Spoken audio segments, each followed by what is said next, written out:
Alors bonjour à toi.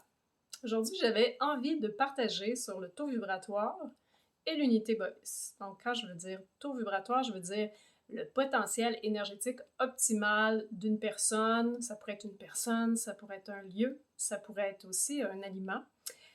Dans ces conditions optimales, donc quelle énergie elle émanerait? Donc, je pars du principe que la cellule est comme un petit conduit qui émet de l'énergie, de l'électricité, et la somme de toutes ces cellules-là ensemble émane un champ qui porte une mesure que je mesurerais avec l'unité Bovis dans le cadre avec l'antenne de l'écharpe. Donc, je vais juste vous montrer à quoi ça ressemble. Ici, on parle d'un biomètre avec différents chiffrés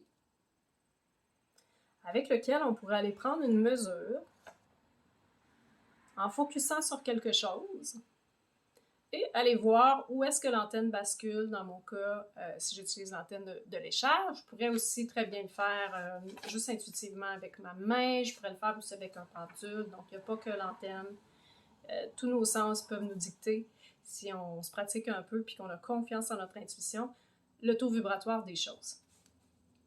Donc, effectivement, je me répète, si j'avais toutes les conditions optimales, j'aurais un potentiel énergétique optimal aussi. Mais on est dans une vie qui chavire, il y a des hauts, il y a des bas, on n'a pas tout le temps la meilleure alimentation, il y a des polluants, il y a toutes sortes de facteurs, hein, nos lieux de vie ne sont pas toujours harmonieux, il y a toutes sortes aussi d'éléments, je dirais, invisibles, soit souterrains par rapport au lieu de vie, le Wi-Fi, l'électricité. Fait qu'il y a plein de choses dans nos aliments aussi, les OGM, les pesticides, je n'ai pas besoin de nommer, hein, je pense que tout le monde sait ce qui peut venir influencer la capacité à nos cellules d'émettre cette énergie-là. La beauté là-dedans, c'est que c'est quelque chose qui peut se travailler, s'améliorer et aussi c'est quelque chose qui fluctue.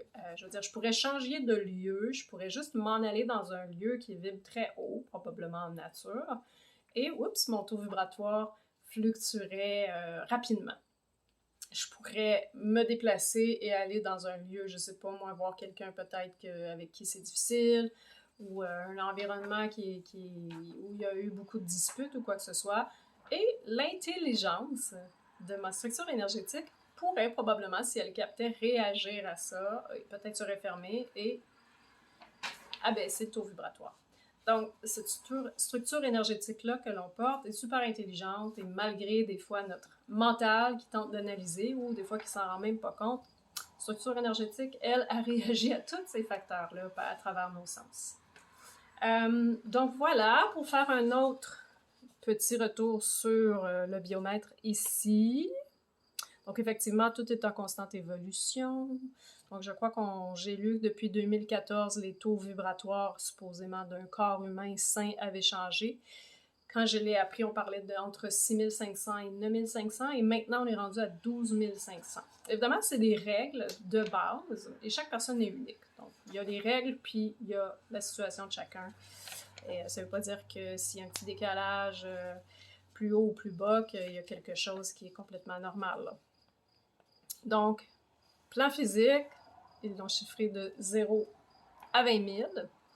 Ensuite, pour aller prendre une lecture plutôt du plan énergétique, du plan éthérique, des émotions, de tous les corps, finalement. Ben là, on parle de fréquence taux vibratoire unité Bovis de 25 000 à 40 000. Pour le plan spirituel, donc, si on parle peut-être d'endroits aussi où il y a eu, je sais pas moi, des rituels d'amour, quelque chose de très élevé, ben, on irait davantage selon le biomètre de 60 000 à 120 000 unités Bovis. Donc, ça nous permet, cet instrument-là, ou ce biomètre-là avec un pendule, peu importe, d'aller vérifier le taux vibratoire de mon eau, le taux vibratoire de l'aliment que je vais consommer. C'est sûr que si je vibre à, je sais pas moi, 16 000, c'est peut-être beaucoup, je vais dire 12 500, mon aliment que je vais consommer, ou les aliments que je vais consommer, vibrent à 6 000 quelques, parce qu'il y a quasiment plus de vie, puis ça a été chimiquement modifié ou quoi que ce soit, il y a forte chance que ça fasse fluctuer mon taux vibratoire vers le bas. Évidemment, tout dépendant de la machine, c'est quelque chose qui peut se rétablir, mais ça peut prendre un petit temps à ce qu'on assimile, avec plus de difficulté peut-être, des aliments qui vibrent moins haut que nous.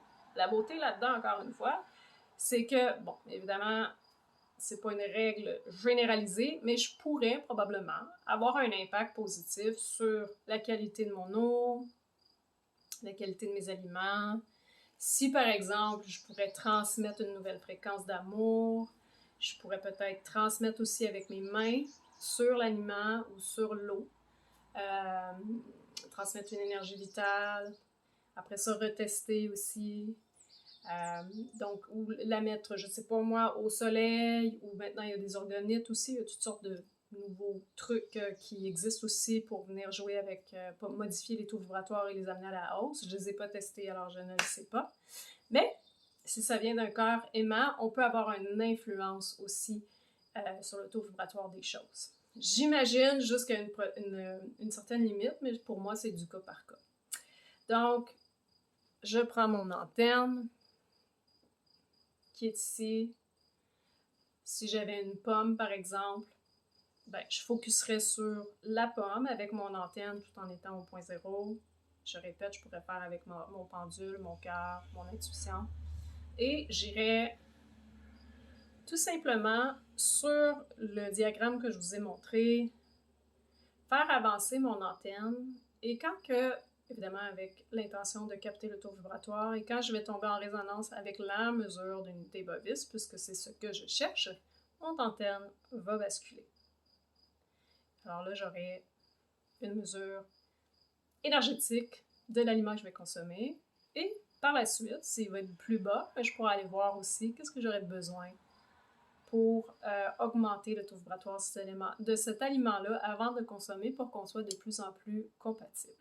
Donc évidemment, de faire ça pour chaque aliment, ça pourrait être vraiment long et ardu, donc on peut y aller avec quelque chose de global. Tu sais, on peut faire des interventions sur tout notre repas entier, ça veut dire une lecture, puis après ça, projeter de l'énergie sur notre garde-manger. Alors, on peut y aller aussi plus vaste pour sauver du temps puis être plus exponentiel, plus efficace. Donc, c'était une explication brève de ce qu'on peut faire au niveau de l'antenne de l'échelle, en lien avec le taux vibratoire, de certaines choses de notre corps, d'un lieu de vie aussi, et de nos aliments.